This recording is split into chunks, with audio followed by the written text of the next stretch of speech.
नमस्कार दर्शक बंधु आजिर किछि मुख्य खबर उपरे नजर पकेइबा ता पूर्वरु जदि आपण आम चैनल को नुआ करी आसी थांती तेबे दया करी आम चैनल को सब्सक्राइब करंतु और बेल को ऑन करंतु जहा द्वारा आमर प्रतिटी नुआ वीडियो सबुठारु प्रथमे आपणक पाखरे पहुंचिबो।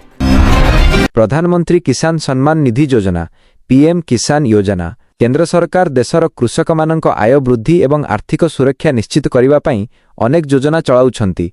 सेगुड़िक मध्यरे प्रधानमंत्री किसान सम्मान निधि योजना पीएम किसान योजना सबुठारु लोकप्रिय योजना भावे परिचित। आर्थिक सहायता एही योजना अधीन रे योग्य क्षुद्र और नाममात्र कृषक मानकु प्रतिवर्ष 6000 टंका आर्थिक सहायता दिया जाए। किस्ती एही राशि 2000 टंकार 3टी किस्ती भावरे सीधासळख बैंक खाता को पठा जाए। केबे आसीबो 22तम किस्ती?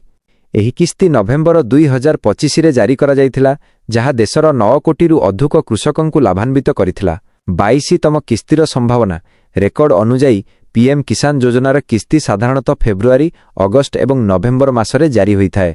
किछि मीडिया रिपोर्ट अनुसार 2026 फेब्रुआरी प्रथम सप्ताहरे 22तम किस्ती आसीपारे। अन्य किछि रिपोर्ट कहूछि जे एहा मार्च रु एप्रिल 2026 मध्यरे जारी होइपारे। होली पूर्वरु मध्य किस्ती आसीबार संभावना रहिछि। सूचना सरकारंक पक्षरु एपर्यंत कौनसी आनुष्ठानिक ऑफिशियल घोषणा होई नाही। किस्ती आसुथिले कौन करिवे? जदि कौनसी कृषक पीएम किसान किस्ती पाइनाहांती तेबे ताहार किछि प्रमुख कारण होई पारे।